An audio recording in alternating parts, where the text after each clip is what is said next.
Marina Vega stood at the floor-to-ceiling windows of her corner office, her reflection ghosting against the cityscape beyond. At 35, she cut a different figure from the traditional CEO archetype that had dominated Vega Technologies for the past 3 decades. Her father's photo, still sitting on the massive mahogany desk behind her, served as a daily reminder of the unexpected path that had led her to this position. Exactly 1 year had passed since the morning she received the call that changed everything. Her father, Robert Vega, the founder and CEO of Vega Technologies, had suffered a fatal heart attack during his morning jog. Within 48 hours, Marina had gone from running a small non-profit focused on technological education for underprivileged communities to inheriting one of the country's leading electronic components manufacturing companies. The irony wasn't lost on her. While her father had spent years grooming her older brother James for the position, it was Marina's unique combination of technological understanding and human-centered approach that had made her the board's unexpected choice for successor. James, with his MBA and decade of corporate experience, had seemed the obvious heir, until the board discovered his involvement in a series of questionable offshore investments. Marina's approach to her first year as CEO defied expectations. Instead of immediately asserting her authority through sweeping changes, as many had anticipated and some had feared, she chose to listen and learn. Her father had built Vega Technologies from the ground up, transforming a small garage operation into a corporation employing over 5,000 people across 3 continents. That kind of success, Marina believed, didn't come without deep wisdom embedded in the company's foundations. Her father's legacy was complicated. Robert Vega had been a brilliant innovator and a demanding leader, known for his exacting standards and uncompromising pursuit of excellence. The company's success testified to his vision, but Marina had always sensed there was more to the story. Growing up, she had heard the whispered conversations between her parents late at night, her mother's concern about the human cost of her father's relentless drive for perfection. Perhaps it was these memories that shaped Marina's distinctive leadership style. Where her father had ruled from above, Marina sought to understand from within. Her background in nonprofit work had taught her that sustainable change rarely came from top-down directives. Real transformation emerged from understanding the ecosystem you were trying to improve. The past year had been a careful dance of maintaining stability while quietly gathering information. Marina had spent countless hours reviewing not just financial reports and production metrics, but employee satisfaction surveys, exit interviews, and internal communication patterns. She instituted monthly open-door sessions where employees from any level could schedule time to share their thoughts directly with her. Most importantly, she spent time walking the various departments, observing the daily rhythms of the organization her father had built. Her appearance reflected this approach.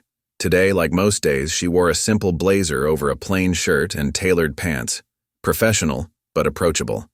Her dark hair was pulled back in a practical ponytail, and the only jewelry she wore was her mother's simple gold wedding band on a chain around her neck. Everything about her presence was designed to communicate competence without intimidation. The employees had initially viewed her with a mixture of curiosity and skepticism. Some saw her nonprofit background as a liability, while others worried she would dismantle the systems her father had perfected. But as months passed without dramatic upheaval, the skepticism began to fade, replaced by a cautious optimism. Marina's genuine interest in their work and her thoughtful questions suggested something many hadn't expected: a leader who understood that a company was more than its balance sheet. Yet Marina carried her own private doubts. The weight of her father's legacy pressed heavily on her shoulders. The photo on her desk captured him in his prime, confident, commanding, every inch the successful CEO. In contrast, Marina often felt like an anthropologist studying a complex civilization, searching for patterns and connections that others might have missed. Her father had built Vega Technologies on the principle that quality was non-negotiable. The company's reputation for reliable electronic components had made it a preferred supplier for industries ranging from medical equipment to aerospace. Marina understood and respected this foundation, but she suspected there were untapped opportunities for growth that had nothing to do with production specifications or market expansion. As she turned from the window to face her father's photograph, "Your father built this company with his mind," her mother had said, touching the side of her head. Then, placing her hand over her heart, she added, "Maybe it's time for someone to lead it from here." That conversation had set the tone for Marina's approach to leadership. She believed that somewhere between her father's uncompromising standards and her own instinct for human-centered development, there was a path forward that could honor both traditions while creating something entirely new. What she didn't know, what she couldn't have known that morning as she stood contemplating her father's photograph, was that her greatest insight into this possibility would come from an unexpected source: the night shift at the company's main production facility. But that discovery was still weeks away, waiting to emerge from a pattern in the data that would catch her eye and set in motion a chain of events that would transform not just Vega Technologies, but Marina's understanding of what it truly meant to lead. The steady hum of the office air conditioning provided a fitting backdrop as Marina immersed herself in the sea of data before her. It was 11:45 p.m., and the executive floor had long since emptied, leaving her alone with spreadsheets, reports, and the growing sensation that she was on the verge of discovering something significant. For the past month, Marina had been conducting a comprehensive review of the company's operational metrics, a deep dive into the numbers that went far beyond the usual quarterly reports. Her father had always emphasized the importance of understanding the business down to its smallest detail, though their approaches differed significantly. Where Robert Vega had focused primarily on production numbers and profit margins, Marina found herself drawn to the patterns that emerged in the spaces between the obvious metrics. The discovery began with a seemingly routine employee retention report. Marina had noticed that while the company's overall turnover rate hovered around the industry standard of 15%, one particular segment stood out. The night shift at the main manufacturing facility consistently maintained a turnover rate below 3%. Initially, she had dismissed it as a statistical anomaly, perhaps due to the higher wages offered for night work. But something about those numbers kept nagging at her. That initial observation had led her down a rabbit hole of investigation. She began cross-referencing various performance indicators across all shifts and facilities. The patterns that emerged were fascinating. The night shift didn't just retain employees better, it excelled in virtually every measurable category. Productivity rates were 27% higher than the day shift and 32% higher than the evening shift. Quality control metrics showed 45% fewer defects than the company average. Workplace incident reports were down by 68%. Even the energy consumption per unit produced was lower, despite operating during hours when climate control requirements were typically more demanding. Marina pushed back from her desk, her mind racing. In her year of reviewing company data, she had never seen such consistent outperformance across so many parameters. The night shift wasn't just good, it was exceptional in ways that defied conventional explanation. She pulled up the shift supervisor's personnel file. Carmen Rodriguez, a 15-year veteran of Vega Technologies. Carmen had started as a line worker and worked her way up through the ranks. Her performance reviews were stellar, but what caught Marina's attention were the comments scattered throughout her file.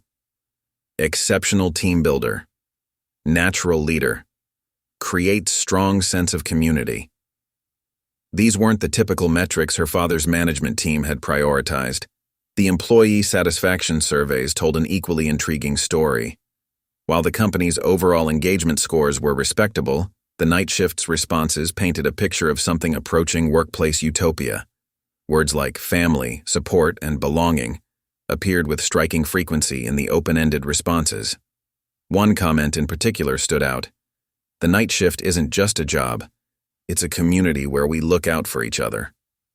Marina opened her laptop and began digging deeper into the historical data.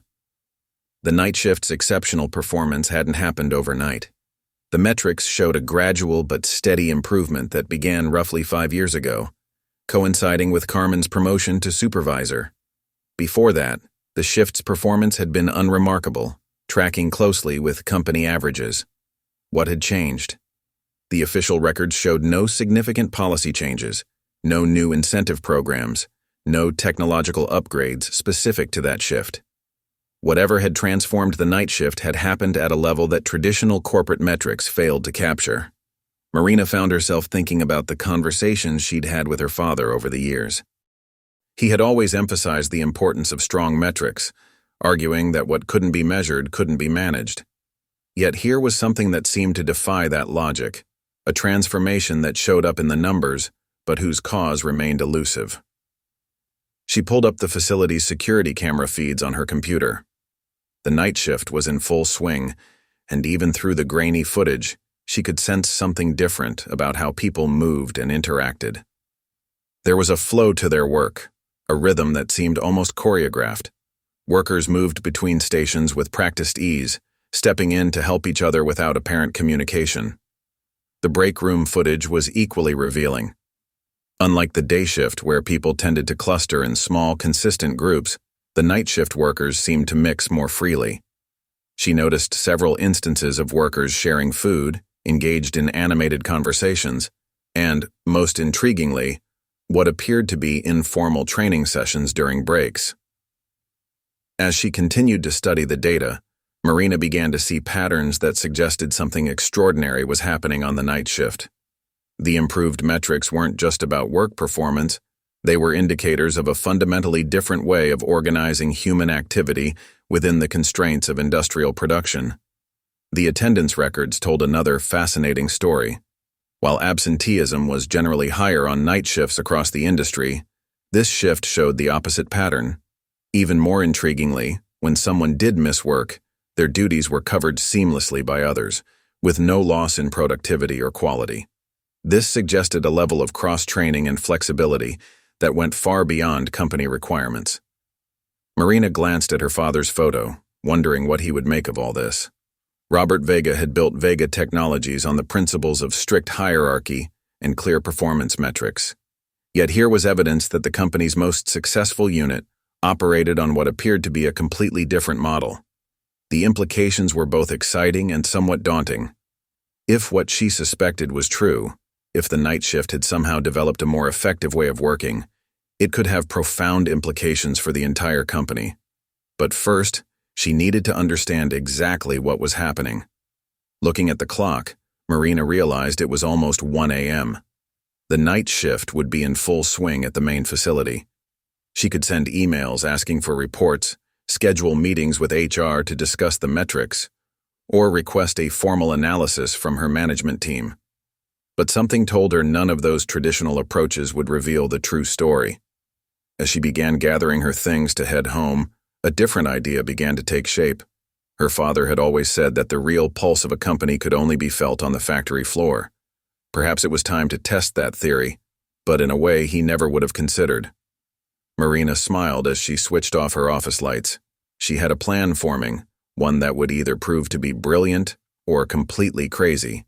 But one thing was certain, the mystery of the night shift's success wasn't going to be solved through spreadsheets alone. Tomorrow she would begin preparing for a very different kind of corporate investigation. Little did she know that her decision to look beyond the numbers would lead to discoveries that would challenge everything she thought she knew about leadership, community, and the true meaning of corporate success.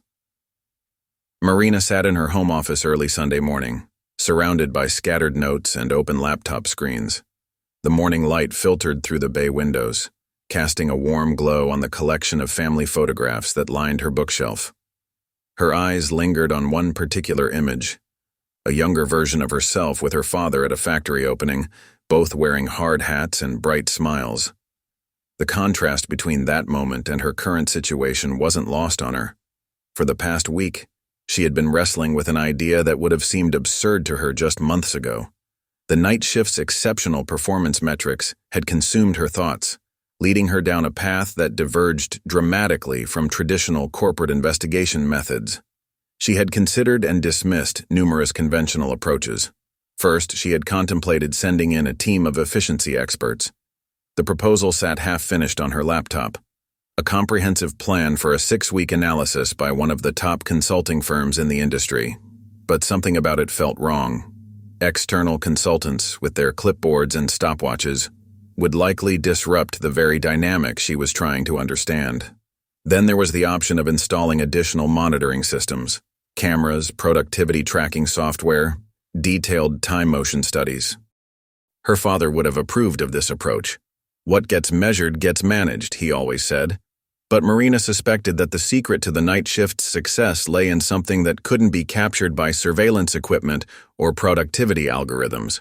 She had even considered the direct approach, simply calling Carmen Rodriguez, the night shift supervisor, into her office for a series of detailed interviews. But years of non-profit work had taught Marina that people often struggled to articulate the informal systems and relationships that made their communities function effectively. No. Understanding what made the night shift special would require something more radical. The idea had come to her 3 nights ago during a particularly sleepless evening. What if she experienced it firsthand? Not as a visiting CEO, not as an observer, but as a participant. Marina pulled up her personal file on her laptop. Her official company biography emphasized her education and nonprofit work, but there was more to her background than most people knew. During college, she had spent summers working in various manufacturing facilities, learning the basics of industrial production from the ground up. It had been her father's requirement, one she had initially resisted, but later came to appreciate. She opened a new document and began listing the practicalities of her plan. First was the question of identity. She couldn't simply walk in as Marina Vega. Her face had been featured in too many company communications, but she had an advantage. Having only taken over as CEO a year ago, and given her tendency to avoid publicity, many factory workers, especially on the night shift, might not recognize her. Still, she would need a convincing cover story. Then there was the matter of qualifications. The main factory's electronic components assembly required specific skills. Marina spent several hours reviewing the basic requirements for new hires. Her technical background and those long-ago summer jobs would help, but she would need to brush up on current procedures. Security was another concern. While her position as CEO gave her access to every part of the company, she needed to enter the system as a new hire without raising flags. This would require careful coordination with a very small circle of trusted individuals. Marina reached for her phone, then stopped. Who could she trust with this plan? The wrong confidant could derail everything before it began. After careful consideration, she made a list of 3 people whose discretion she could count on. Sarah Chen, her executive assistant, who had been with the company since before Marina's father's time, and whose loyalty was unquestionable. Sarah would need to help manage her schedule and maintain the illusion of normal CEO activities. Marcus Thompson, the head of human resources, who had always supported Marina's more unconventional approaches to leadership. His help would be essential in creating a legitimate employee profile that would stand up to scrutiny. And finally, David Rodriguez, the head of security, no relation to Carmen, whose expertise would be crucial in ensuring her safety while maintaining her cover. Marina spent the next several hours drafting detailed emails to each of them, explaining her plan and their roles in it. She emphasized the need for absolute secrecy and scheduled individual meetings for the following day. As she worked, she couldn't help but imagine her father's reaction to this plan. Robert Vega had built his empire on the principles of hierarchy and clear lines of authority. The idea of his successor working incognito on the factory floor would have seemed not just unnecessary, but possibly dangerous to him. Yet Marina couldn't shake the feeling that this was the right approach. Her years in the non-profit sector had taught her that the most valuable insights often came from immersing yourself in the communities you wish to understand. Besides, wasn't this what her father had unknowingly prepared her for with those summer jobs? She began creating her alternate identity, Maria Santos, a former technical school graduate looking to restart her career after focusing on family responsibilities. The background was simple enough to be believable, but complex enough to discourage too many questions. She would need to modify her appearance, nothing dramatic, but enough to separate Maria from Marina Vega, CEO. The logistics would be challenging. She would need to maintain her regular CEO duties during the day while working the night shift. It would mean surviving on minimal sleep, carefully managing her schedule, and maintaining constant vigilance to avoid detection. The physical demands alone would be significant. But as Marina reviewed the night shift's performance metrics one more time, she knew the potential insights were worth the risks. If she could understand what made this shift so special, what transformed a standard manufacturing operation into a high-performing community, the implications for the entire company could be transformative. She spent the next few hours developing a detailed timeline. Week 1, preparation and identity creation. Week 2, initial training and orientation. Weeks 3 to 4, full integration into the night shift. Week 5, documentation and analysis of findings. As the sun climbed higher in the sky, Marina finally allowed herself to feel the full weight of what she was planning. This wasn't just about understanding workplace dynamics or improving productivity metrics. It was about discovering whether there was a fundamentally different way to think about how people could work together. She walked to her bedroom closet and began pulling out clothes, the kind of practical, durable items that would be appropriate for factory work. As she did so, she caught her reflection in the mirror. Marina Vega, CEO of Vega Technologies, was about to become Maria Santos, night shift trainee. The transformation would require more than just different clothes or a modified appearance. She would need to adopt a different mindset, to set aside the authority she had grown accustomed to. It would be a challenge, but also an opportunity to see her father's company, and perhaps the nature of work itself, through entirely new eyes. As she prepared for bed, knowing she would need to adjust her sleep schedule for the coming changes, Marina felt a mix of anxiety and excitement. She was about to undertake something that went against every conventional approach to corporate leadership. But sometimes, she reminded herself, the most valuable insights come from being willing to step away from the expected path. What she didn't yet realize was that this decision would not only uncover the secret behind the night shift's success, but would fundamentally change her understanding of what it meant to be a leader in the modern business world. The factory parking lot looked different at 10:30 p.m. Marina, now Maria Santos, sat in her newly purchased used Honda Civic, watching workers stream in for the night shift. Gone was her usual reserved parking spot near the executive entrance. Instead, she had deliberately parked in the far corner of the employee lot, among the scattered collection of practical, well-worn vehicles. She checked her reflection in the rearview mirror one last time. The transformation was subtle but effective. Her usually perfectly styled hair was pulled back in a simple ponytail, her face bare of makeup except for the faintest touch of concealer under her eyes. She wore navy work pants, steel-toed boots, and a plain gray t-shirt under a light jacket, standard attire for factory workers, all newly purchased from local stores. The gold chain she usually wore with her mother's wedding ring was conspicuously absent, replaced by a simple digital watch. "Remember," she whispered to herself, "you're Maria Santos, technical school graduate, single mother, looking for a fresh start." She had spent the past week rehearsing her backstory until it felt natural, adding small details that would make it more convincing. A fictional 9-year-old daughter named Sophia, a previous job at a smaller electronics manufacturer that had closed down, a community college certification in electronic assembly. Taking a deep breath, Marina stepped out of the car and joined the stream of workers heading toward the employee entrance. The familiar building looked imposing in the darkness, its windows glowing with industrial lighting.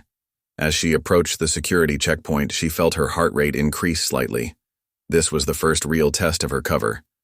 The security guard barely glanced at her temporary ID badge, exactly as Marcus from HR had predicted.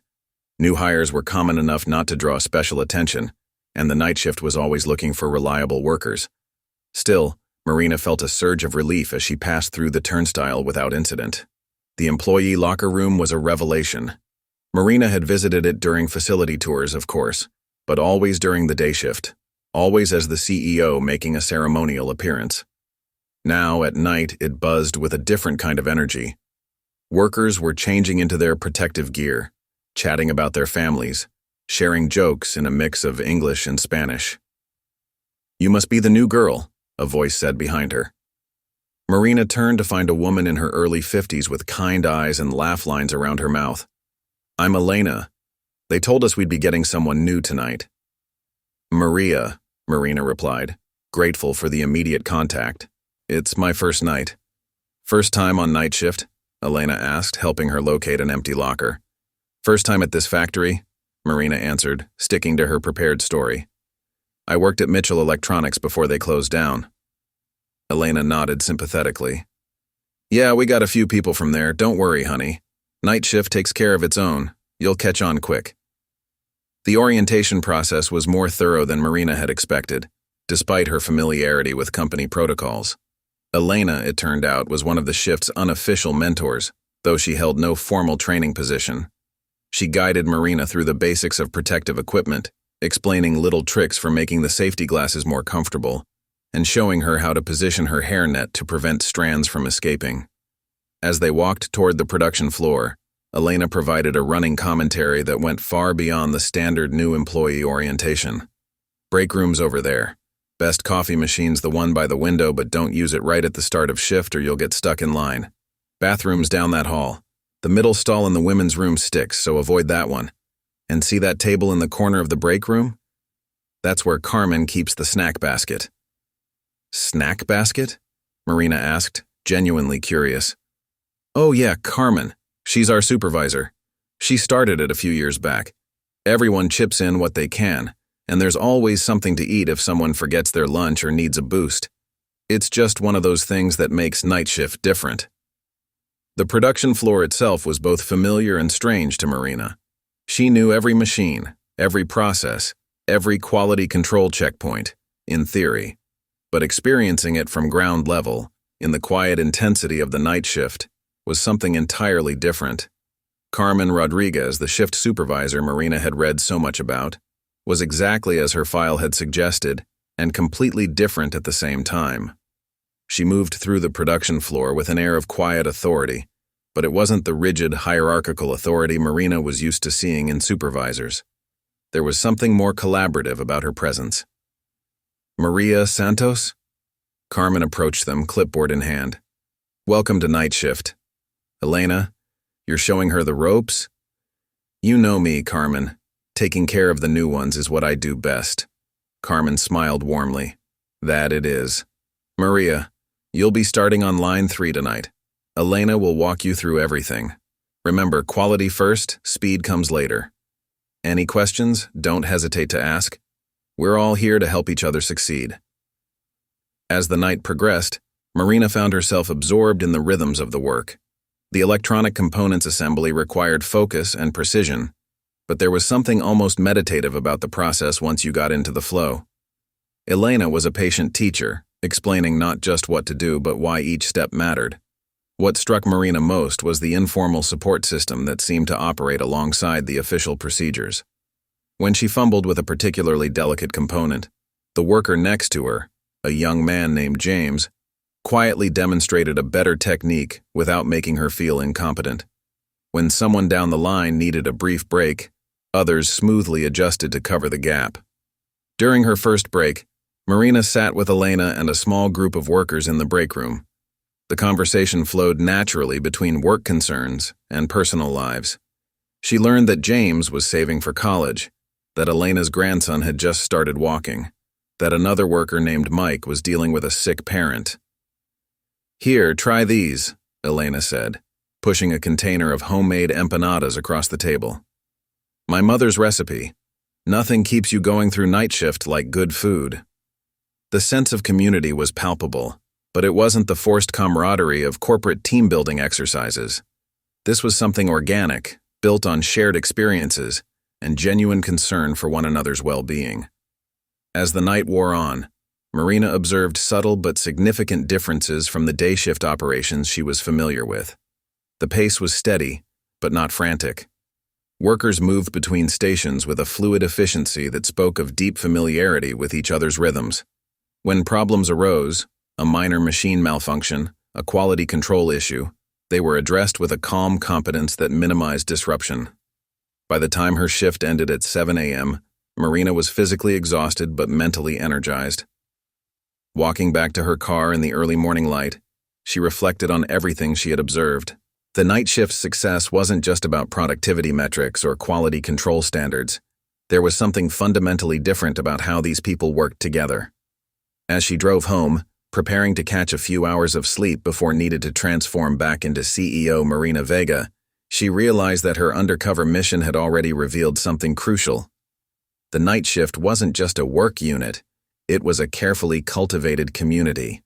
And she had only scratched the surface of understanding how it functioned. What she didn't yet know was that her first night had only given her a glimpse of what made this shift truly special. The real revelations and challenges were still to come. 3 nights into her undercover assignment, Marina was beginning to see patterns emerge that no amount of data analysis could have revealed. The physical toll of maintaining her double life, CEO by day, factory worker by night, was considerable, but the insights she was gaining made the exhaustion worthwhile. Tonight, she sat at her workstation on line 3, her hands moving with increasing confidence through the familiar motions of electronic component assembly. The initial awkwardness was fading, replaced by a growing understanding of the subtle rhythms that governed the night shift's operations. "You're getting better at that," James commented from the station next to her, nodding at the circuit board she was working on. "Your soldering is getting cleaner." Marina, still thinking of herself as Maria during these hours, smiled gratefully. What she had initially taken for simple encouragement now revealed itself as part of a larger pattern. The night shift workers constantly observed each other's progress, offering tips and support without waiting to be asked. She had started keeping mental notes of the unexpected elements that seemed to contribute to the shift's success. The first was what she had come to think of as the informal mentorship network. While the company had official training programs, the night shift had developed its own parallel system. More experienced workers naturally gravitated toward newer ones, sharing knowledge in ways that went far beyond the official procedures. Earlier that night, she had watched Elena teaching a technique to Mike, a worker from another line who was struggling with a particular component. The interaction hadn't been scheduled or mandated. Elena had simply noticed Mike's frustration during her break and offered to help. "See, if you angle it like this," Elena had demonstrated, "you get better control. My old supervisor at Mitchell Electronics taught me this trick years ago. Saved my wrists a lot of strain." The mention of Mitchell Electronics, the same company that figured in Marina's cover story, had led to an interesting revelation.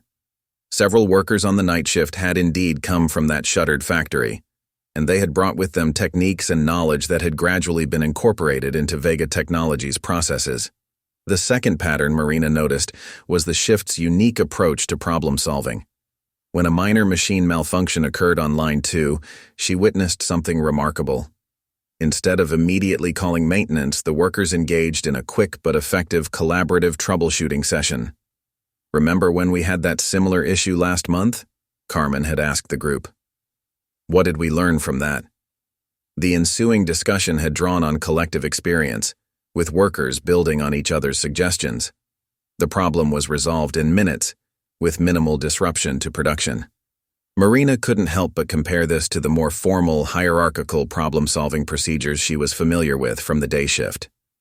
The third pattern emerged during breaks. The break room had its own unwritten rules and rhythms. Workers didn't just sit randomly. There was a fluid but deliberate mixing that ensured no one was isolated. Marina noticed how Carmen subtly orchestrated this, suggesting seat changes or drawing quieter workers into conversations. "Maria, come sit with us," Carmen called out during their midnight break. "Lucia's bringing in some of her famous tamales tomorrow night, and we're planning who's bringing what to go with them." The conversation that followed revealed another layer of the shift's social fabric. Food sharing wasn't just about sustenance. It was a way of building connections and showing care. Workers regularly brought dishes from their various cultural backgrounds, creating an informal potluck system that strengthened community bonds. "My daughter Sophia loves tamales," Marina found herself saying, drawing on her cover story. The mention of her fictional child led to a wealth of parenting advice and offers of hand-me-down children's clothes from other workers. The fourth pattern was perhaps the most subtle but significant: the shift's approach to quality control. While the official metrics showed outstanding results, the process by which these results were achieved was fascinating. Workers had developed their own unofficial pre-check system, catching potential issues before they reached the formal quality control stage. "Hey Maria," James called softly one night.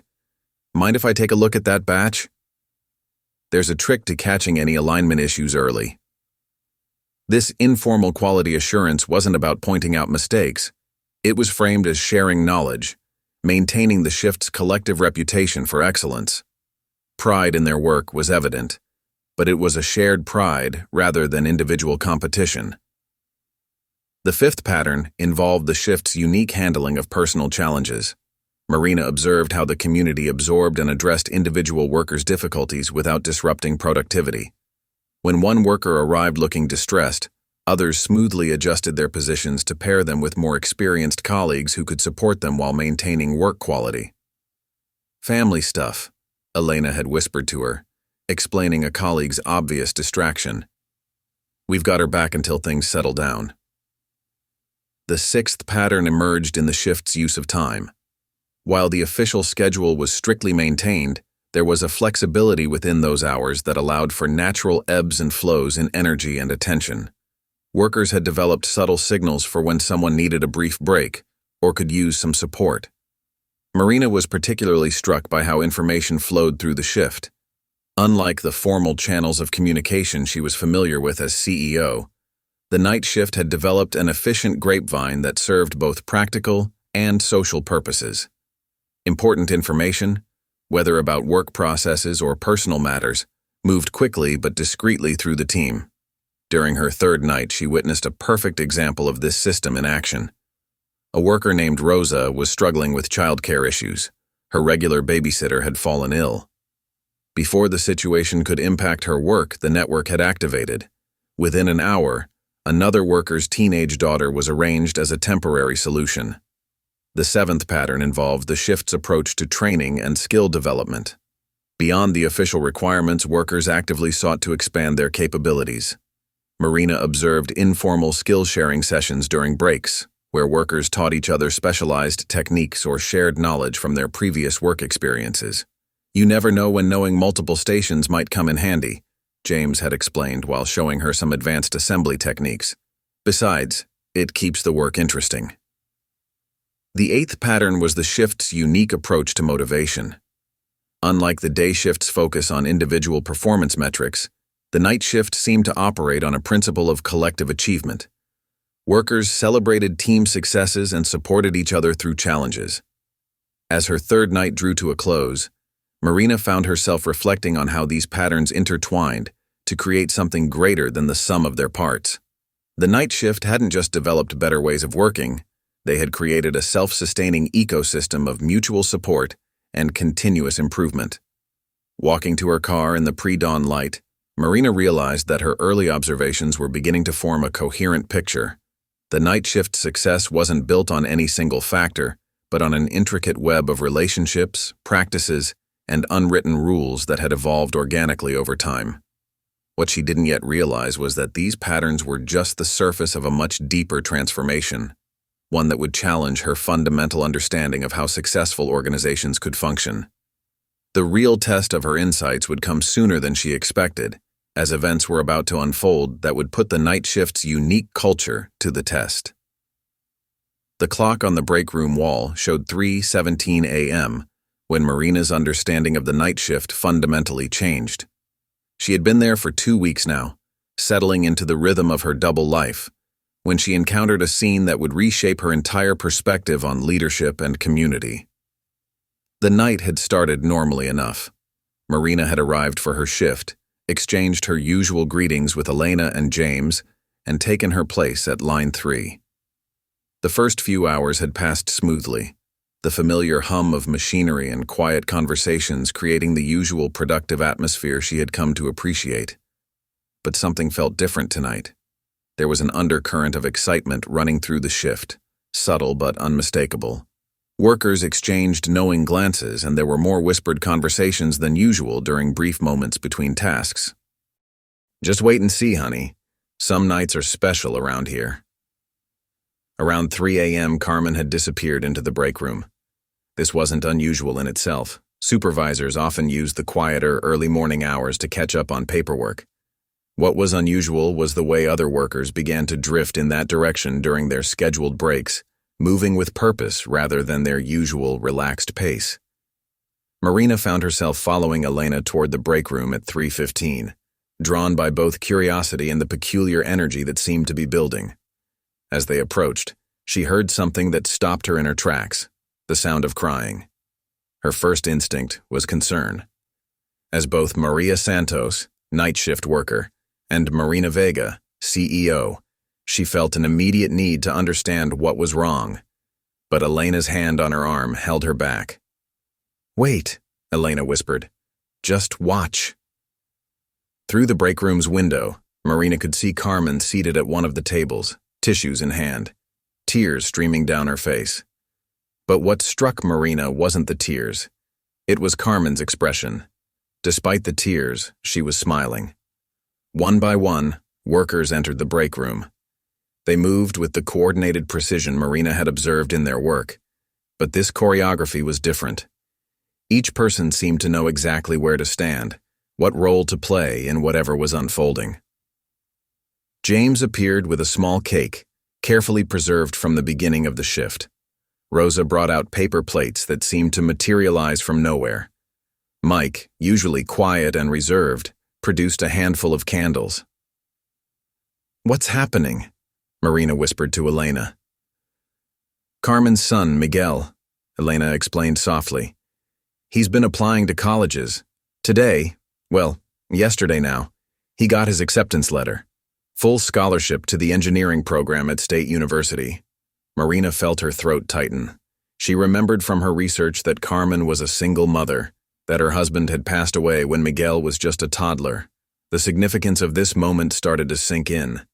But what happened next revealed even more. As workers gathered around Carmen, Marina noticed something remarkable. This wasn't just a celebration. It was a moment of collective triumph. The tears in Carmen's eyes were reflected in the eyes of others around her. "We did it, Carmen," Elena said, her voice carrying clearly through the room.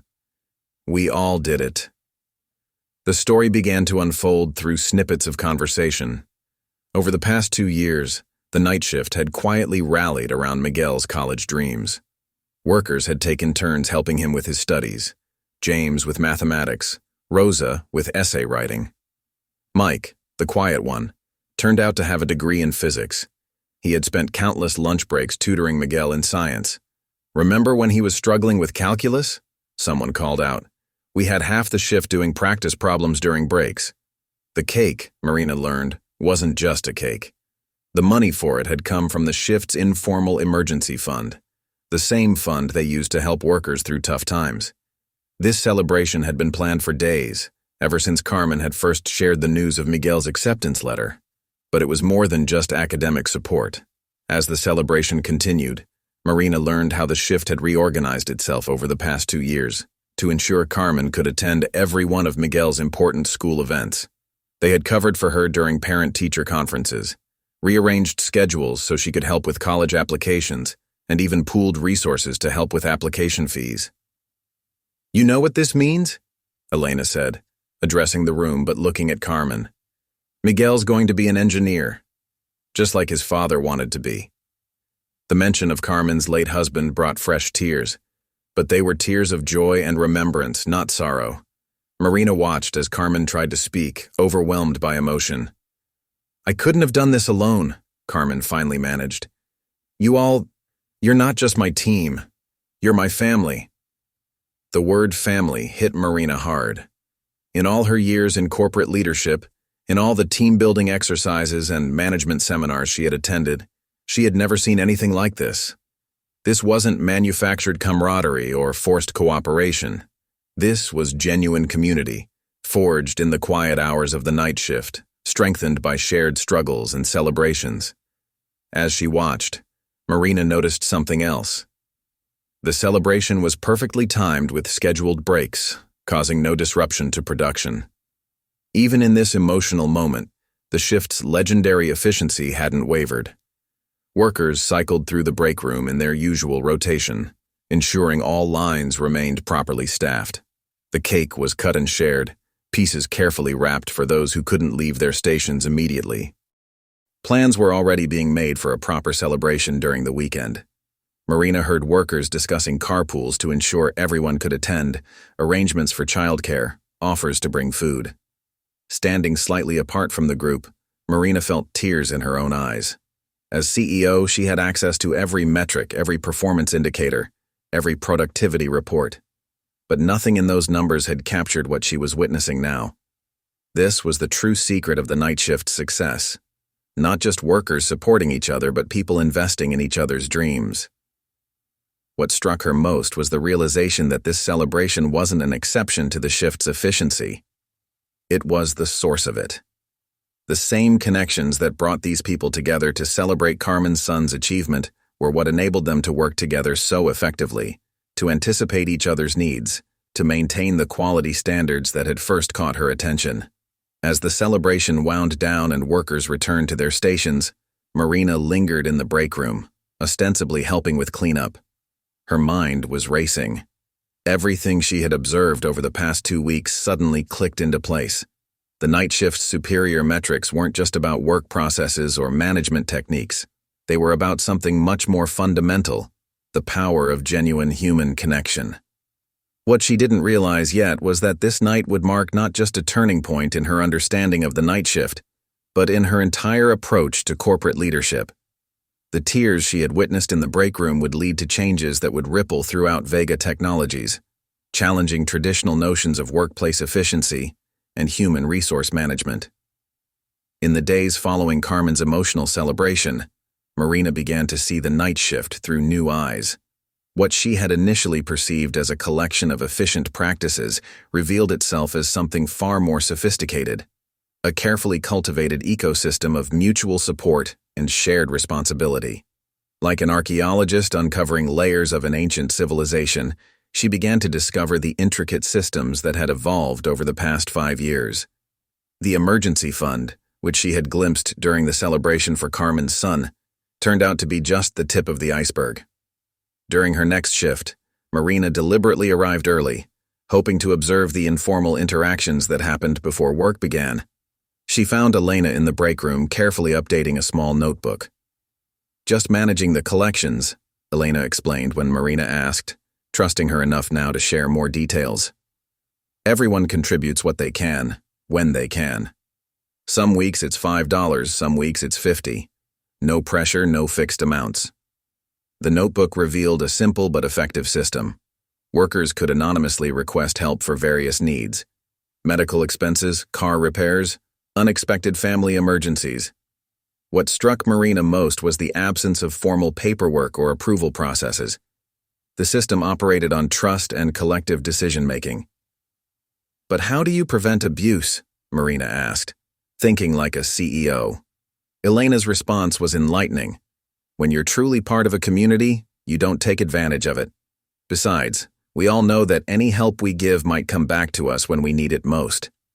The childcare network was another revelation. Through careful observation, Marina uncovered an intricate system of mutual support that extended far beyond the factory walls. Workers shared babysitting duties, coordinated school pickups, and even organized weekend activities for each other's children. "See that calendar?" James pointed out during their break. A simple whiteboard hung in a corner of the break room, covered with names and times. "That's how we keep track of who needs coverage and who's available to help. Carmen started it when Miguel was younger, and it just grew from there." The skill-sharing system was equally impressive. Marina discovered that workers had created their own informal cross-training program, far more comprehensive than the company's official training protocols. During lunch breaks and quiet moments, more experienced workers would teach others their specialized skills. One night, Marina observed a particularly telling example. Mike, the quiet worker with the physics degree, was showing a small group how to troubleshoot a specific type of circuit board malfunction. The lesson happened during their break, but the knowledge shared would save hours of production time in the future. "Everyone has something to teach," Rosa explained, when Marina commented on the frequency of these informal training sessions. "I learned English from my colleagues here, and now I help others with their Spanish. It's not just about work skills, it's about growing together." The communication network was perhaps the most sophisticated aspect of all. Marina watched in fascination as information flowed through the shift with remarkable efficiency. Important news, whether about work processes or personal matters, moved through carefully established channels, ensuring everyone who needed to know something heard about it quickly and accurately. One night, a machine on line 2 showed early signs of potential malfunction. Before it could become a serious issue, the information had already reached Carmen through a series of subtle signals and quiet conversations. The problem was addressed before it could impact production, without any formal incident reports or disruption to workflow. "It's like a dance," Elena explained when Marina asked about the smooth coordination she observed. "We've learned each other's rhythms. When someone needs help, they don't always have to ask out loud." The mentorship system revealed itself to be particularly nuanced. New workers weren't just randomly assigned to experienced ones. Careful consideration went into matching personalities and learning styles. Marina noticed how Elena, with her maternal patience, often worked with the more anxious newcomers, while James, with his technical expertise, was paired with those showing mechanical aptitude. "We watch for about a week," Carmen shared during a quiet moment, not knowing she was speaking to her CEO. "Everyone has different strengths, different ways of learning. The trick is finding the right match." The financial support system went beyond the emergency fund. Workers had created an informal credit union of sorts, helping each other avoid predatory payday loans and high-interest credit cards. Those who were good with budgeting offered financial advice, while others shared tips on saving money on everything from groceries to utilities. "Remember when Sarah was about to lose her apartment?" Marina overheard during one break discussion. "We all pitched in for the security deposit on her new place. She paid it back over 6 months, no interest. That's what family does." The skill development program had another unexpected dimension. Workers weren't just learning technical skills. They were actively preparing each other for advancement opportunities. Marina discovered study groups for those pursuing additional certifications, mock interviews for internal promotions, and mentoring sessions for leadership development. "We want everyone to grow," James explained during a late-night conversation. "When one of us moves up, it makes room for someone else to move forward. The night shift took care of me when I was new, so now I take care of others." The health and wellness system was equally comprehensive.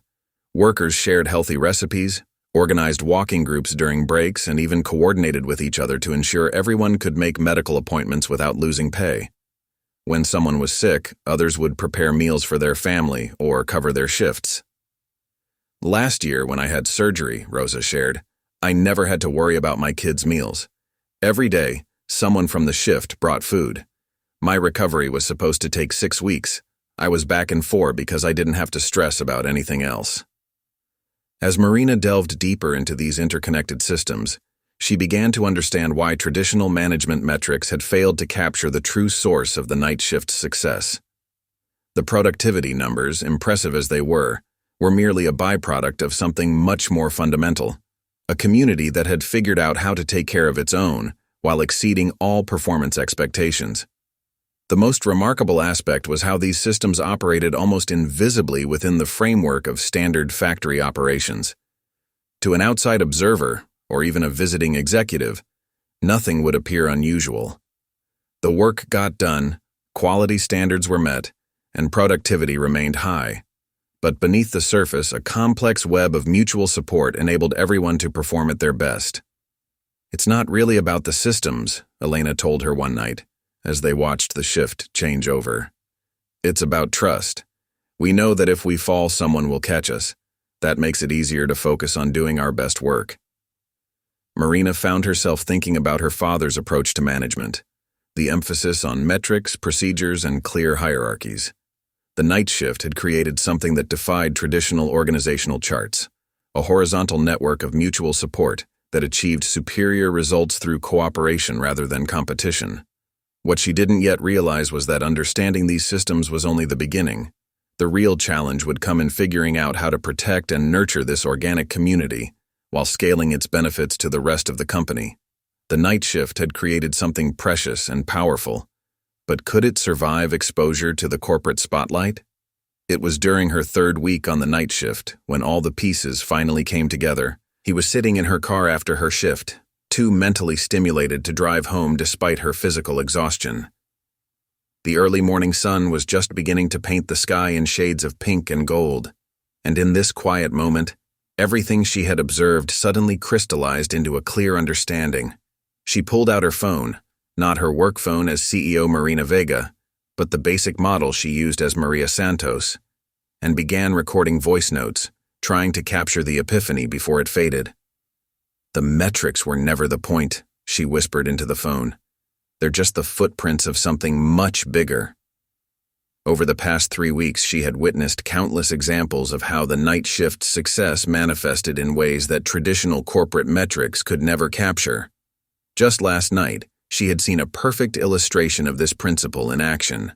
A quality control issue had arisen with a batch of circuit boards. In any other shift, this would have triggered a formal review process, production delays, and a flurry of paperwork. Instead, she watched as something remarkable unfolded. First, Elena had noticed a subtle inconsistency in the components, something that wouldn't have been caught until final inspection. Instead of simply flagging it for quality control, she had immediately shared her observation with nearby workers. Within minutes, a small group had gathered during their regular break time to examine the issue. "Remember when we had something similar last summer?" James had asked, pulling from the shift's collective memory. "It was when we got that new supplier for the K-series components." Mike, with his physics background, had quickly identified the potential root cause, a slight variation in the soldering temperature combined with the humidity levels that night. But what happened next was what truly captured the essence of the night shift's unique approach.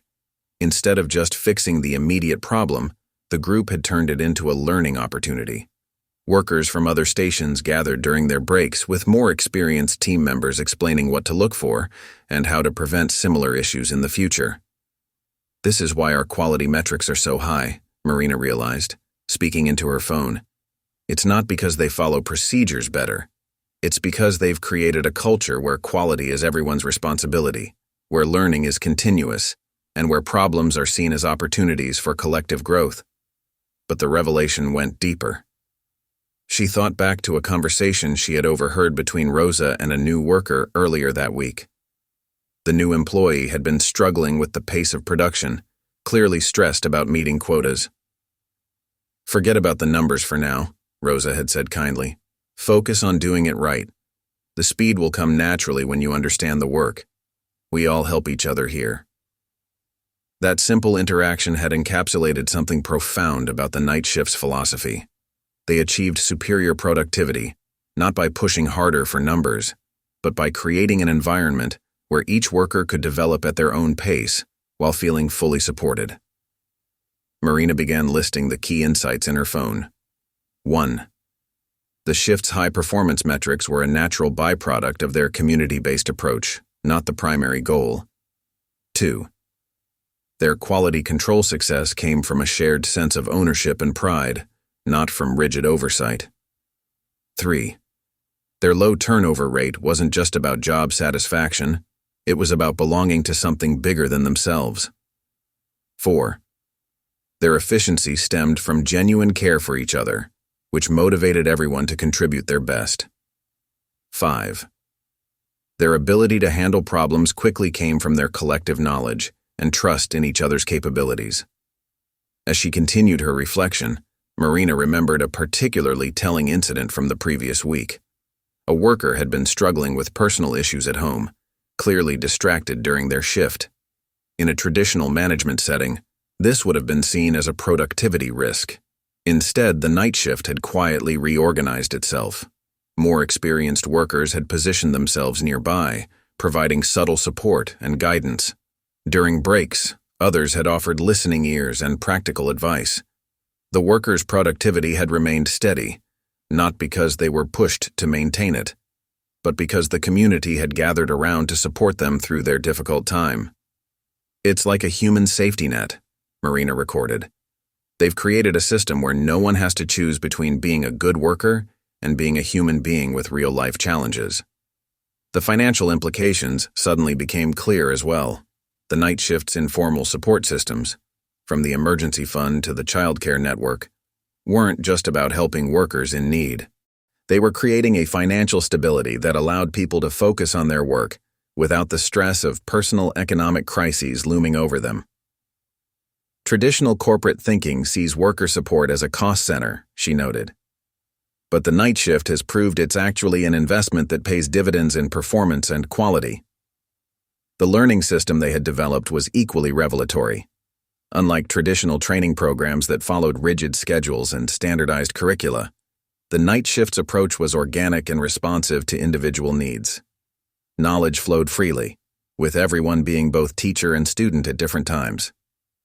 They've eliminated the artificial barrier between working and learning, Marina realized. Every shift is both a production period and a learning opportunity.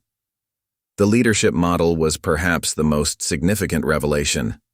Carmen's role as supervisor was less about directing work and more about facilitating the community's natural dynamics. She didn't need to mandate cooperation or enforce standards. The community did that naturally through its web of relationships and shared values. Marina thought back to her father's management philosophy, with its emphasis on clear hierarchies and control mechanisms. The night shift had achieved better results with an almost opposite approach: shared responsibility, fluid leadership, and trust in people's inherent desire to contribute meaningfully to their community. The traditional corporate model assumes workers need to be managed, controlled, and incentivized, she recorded.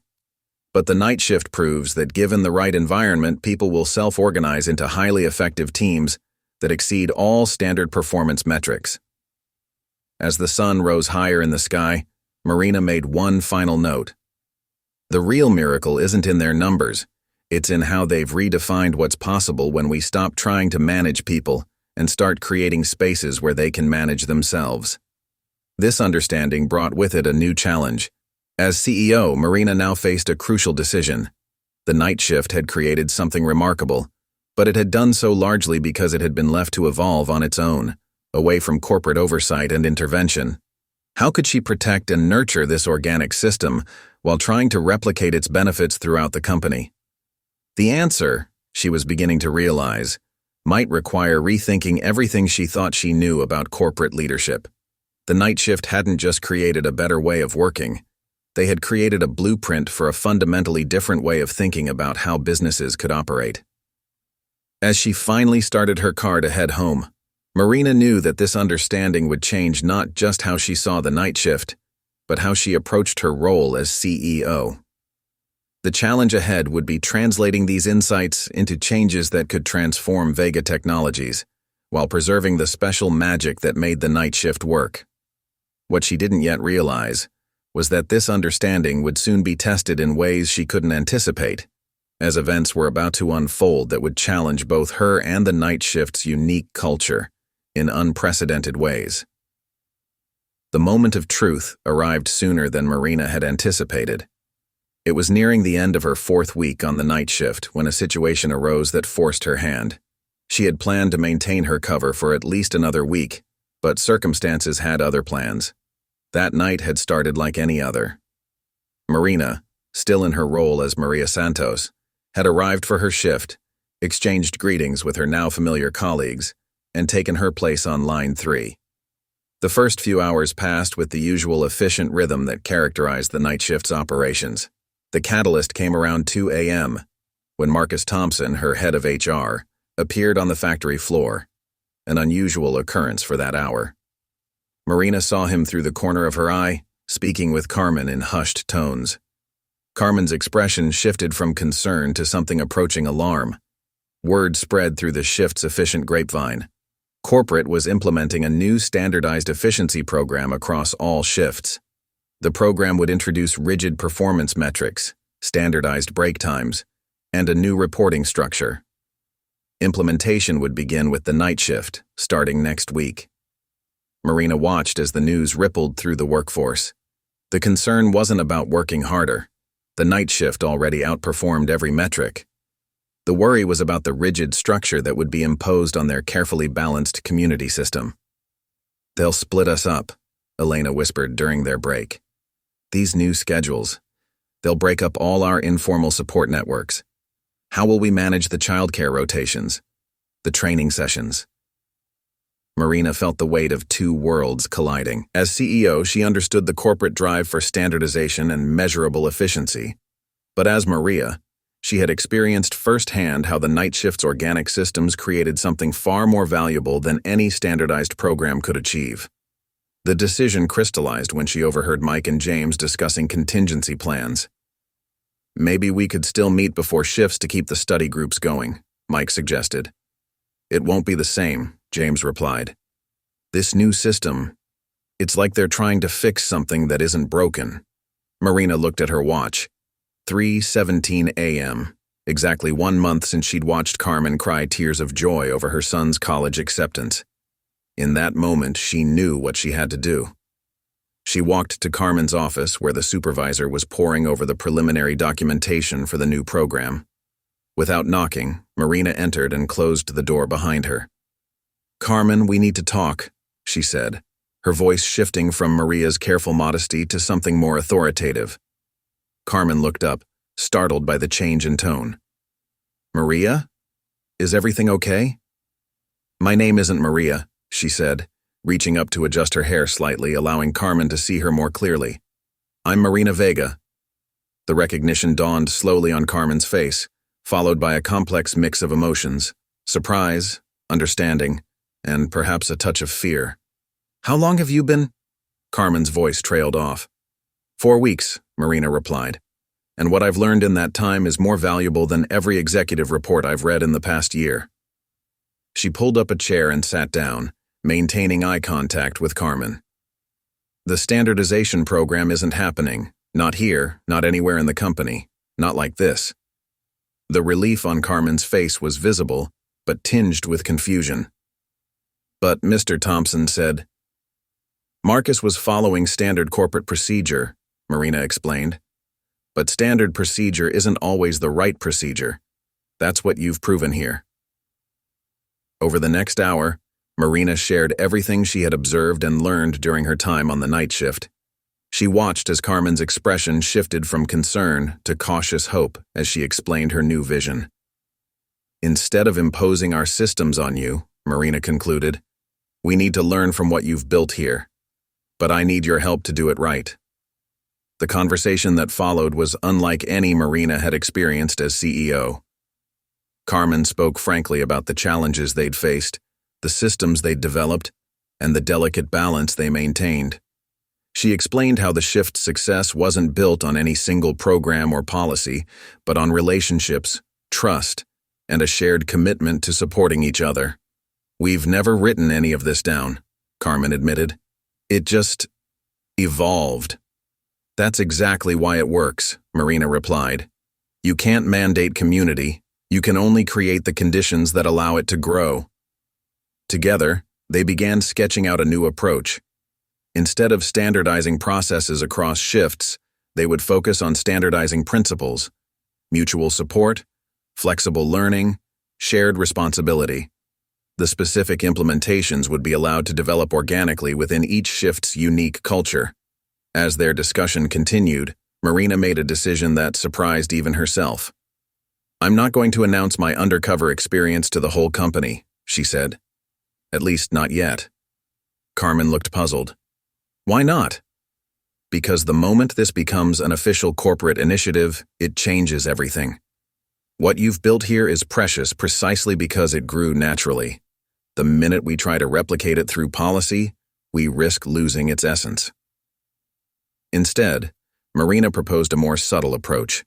She would work with Carmen and other shift supervisors to create spaces where similar communities could develop organically. They would share resources and support, but avoid rigid mandates or formal programs. "Think of it as planting gardens," Marina explained.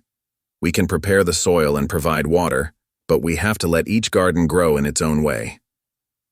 As the night shift continued their work outside Carmen's office, unaware of the conversation that would shape their future, Marina and Carmen refined their plan. They would start by identifying the essential elements that made the night shift's community work. 1. Flexible scheduling that allowed for mutual support. 2. Resources for emergency assistance and skill development. 3. Physical spaces that encouraged natural collaboration. 4. recognition of informal leadership and knowledge sharing. 5. Protection from well-meaning but destructive corporate interventions. What about tonight? Carmen asked finally. How do we handle the shift knowing who you really are? Marina smiled. Tonight, I'm still Maria. I'll finish my shift like any other worker. Tomorrow, we'll begin the real work of protecting and nurturing what you've built here. She had come looking for the secret to the night shift's success and had found something far more valuable, a new way of thinking about leadership itself. The next few hours passed in a blur of familiar motions and quiet conversations. Marina savored these last moments as Maria, knowing that while her undercover role was ending, her real work was just beginning. What she didn't yet realize was that her decision would set in motion a transformation that would reach far beyond Vega Technologies, challenging fundamental assumptions about how businesses could operate in the modern world. The night shift hadn't just created a better way of working.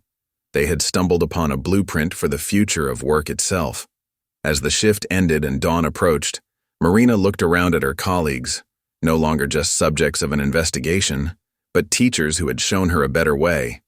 The challenge ahead would be honoring their lessons while helping other parts of the company find their own path to community and excellence.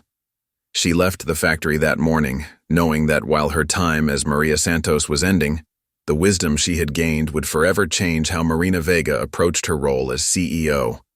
The night shift had shown her that the best kind of leadership often meant knowing when to step back and let community flourish on its own terms.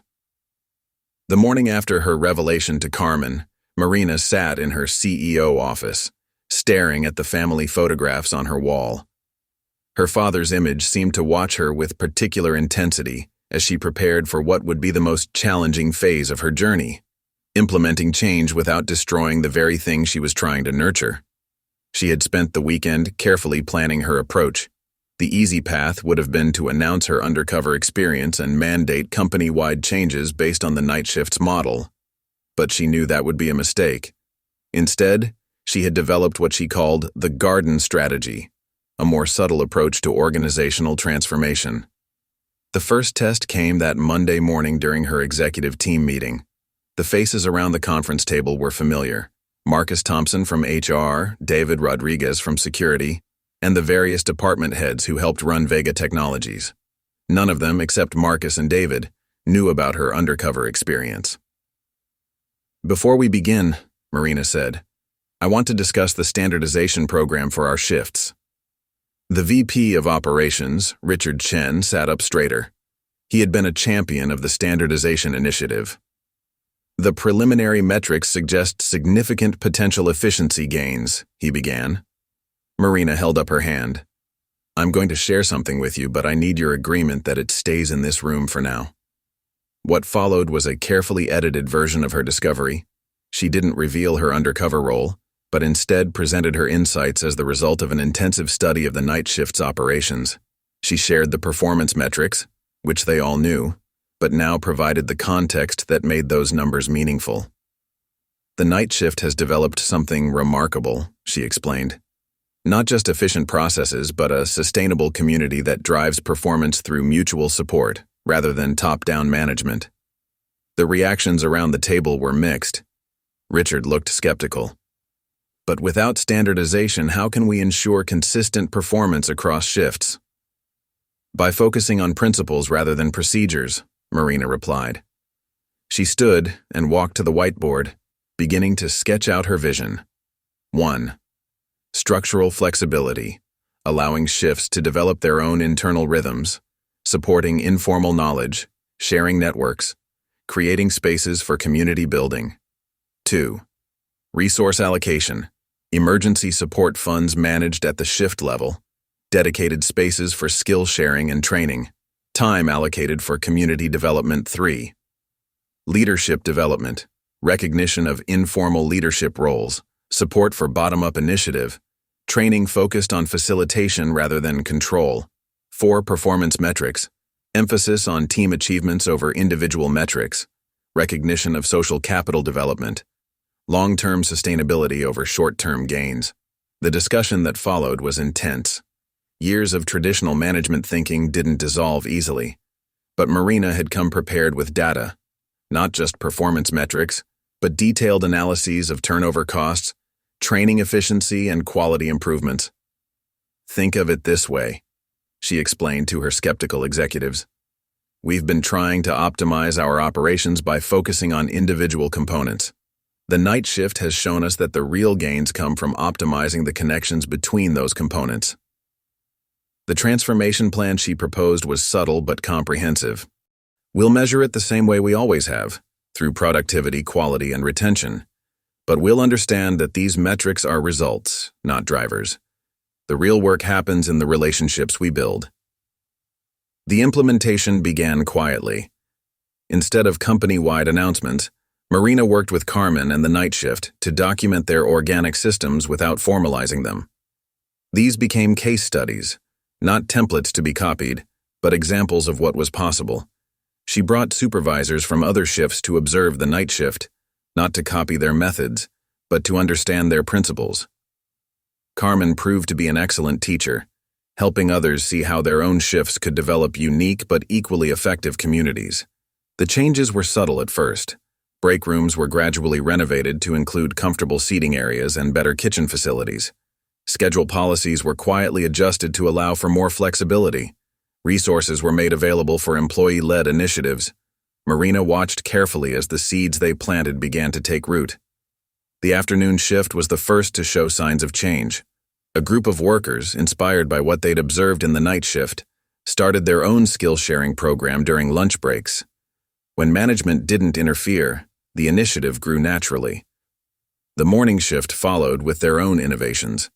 A veteran worker established a mentoring program that, while different from the night shift's approach, achieved similar results in building community and improving performance.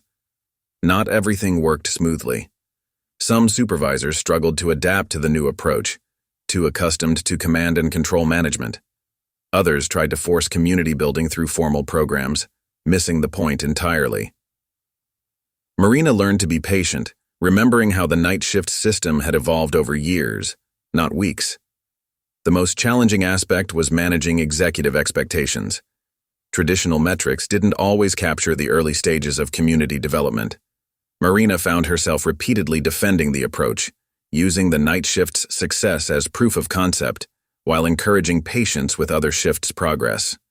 6 months into the transformation, Marina sat in on a midnight break room conversation between Carmen and a supervisor from the morning shift. They weren't discussing procedures or metrics, but rather sharing stories about how their respective communities were developing. "It's like watching different gardens grow," Carmen said, unknowingly echoing Marina's original metaphor. "Each one's unique, but they're all bearing fruit." Marina smiled, remembering her father's emphasis on standardization and control.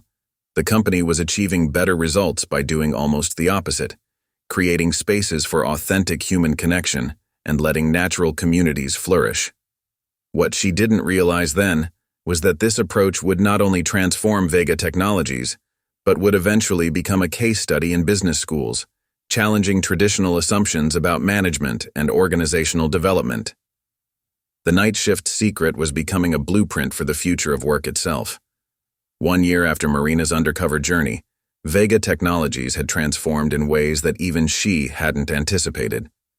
Standing in the observation gallery above the factory floor, she watched the afternoon shift at work, noting how different, yet somehow familiar, the scene below was compared to her memories of those night shift experiences. The changes were both subtle and profound. At first glance, the factory floor looked much the same as it always had. Workers at their stations, machines humming efficiently, production lines moving steadily.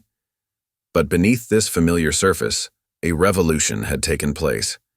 Marina's attention was drawn to a small group gathering near Line 4. A senior worker was demonstrating a technique to 3 colleagues during their break, much like she had seen Mike do during her nights on the floor. But this wasn't a copy of the night shift's practices. The afternoon shift had developed its own unique way of sharing knowledge. "They call it the skills carousel," explained Robert Hayes, the afternoon shift supervisor, who had joined her at the window. "Every week, workers sign up to either teach or learn something during breaks. It started with work-related skills, but now they share everything from soldering techniques to financial planning. The morning shift had developed its own distinct culture as well. They had created what they called sunrise solutions, early morning problem-solving sessions where workers could present challenges they'd encountered and collaborate on solutions before the shift began.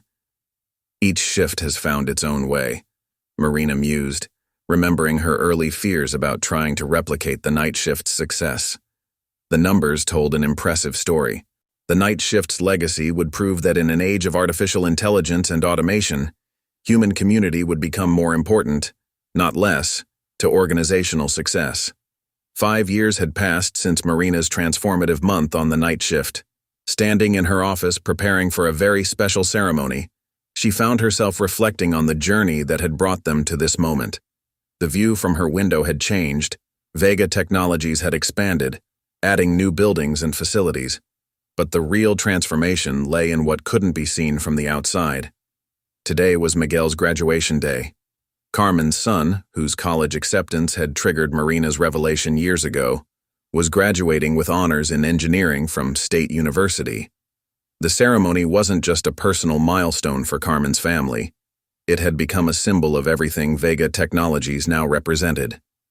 Marina picked up a frame from her desk. Inside was her old ID badge from her time as Maria Santos. She kept it as a reminder of the lessons learned during those crucial nights. Next to it sat her father's photograph, and she could almost imagine his proud smile, despite his initial skepticism about her unconventional approach to leadership. The changes at Vega Technologies had exceeded even her most optimistic expectations. The company had more than tripled in size, but more importantly, it had maintained and strengthened its community-based culture through that growth. Each new facility, each new department, had developed its own unique version of the organic support systems she had first witnessed on the night shift. The morning's newspaper lay on her desk, featuring Vega Technologies in a special report on the future of manufacturing.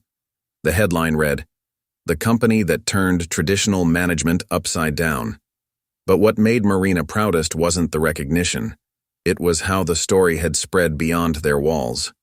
Former employees who had moved on to other companies had taken the lessons with them, creating what industry analysts now called community-centric organizations. The Vega model had inspired a movement, proving that success and humanity weren't just compatible, they were inseparable.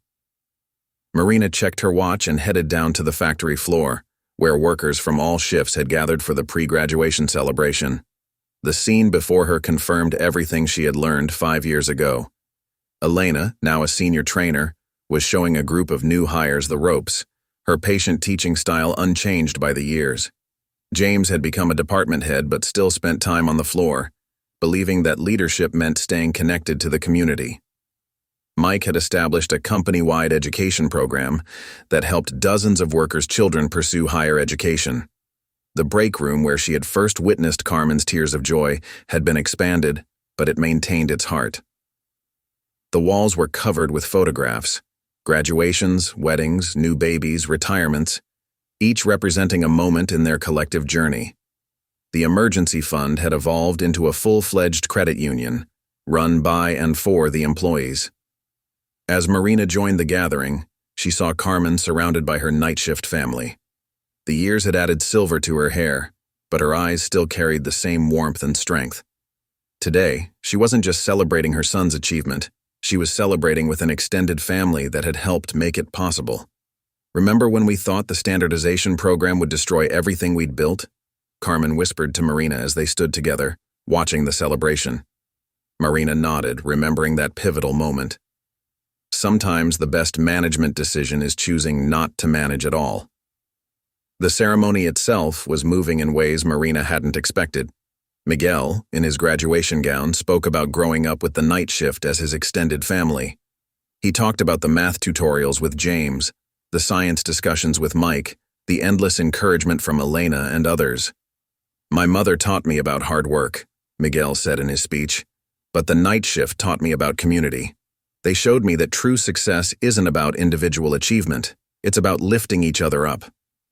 As she listened, Marina thought about how far they'd come from those early days of metrics and standardization. Vega Technologies had maintained its industry-leading performance, but the numbers were now understood as what they truly were: reflections of a healthy community, not goals in themselves.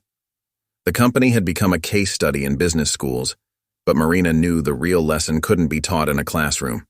It had to be experienced, just as she had experienced it during her month undercover. The secret wasn't in any particular program or policy. It was in creating spaces where human connections could flourish. After the ceremony, back in her office, Marina made a decision she had been considering for months. She began drafting a new initiative, not another management program, but a commitment to preserve and protect the organic nature of their community culture as the company continued to grow.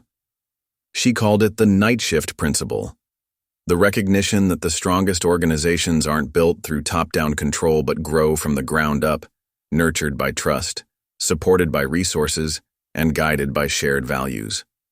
Looking out over the factory as the evening shift began their work, Marina smiled at the sight of new employees being welcomed into their respective communities. The night shift's secret had become a legacy, proving that in an age of increasing automation and artificial intelligence, human connection remained the most powerful force in building successful organizations. The real transformation, she wrote in her final memo of the day, wasn't in how we managed our business, but in how we understood what a business could be.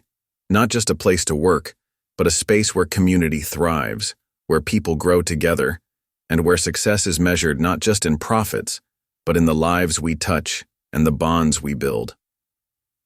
As the sun set and the night shift began to arrive, Marina knew that while her journey from CEO to undercover worker and back had ended, the story of what they had built together would continue to evolve and inspire others. The night shift's legacy wasn't just about better business practices. It was about rediscovering the power of human connection in an increasingly disconnected world. And somewhere, in break rooms and offices across the company, new stories were beginning, new communities were forming, and new possibilities were taking root, all growing from that first seed planted during a month of nights that had changed everything.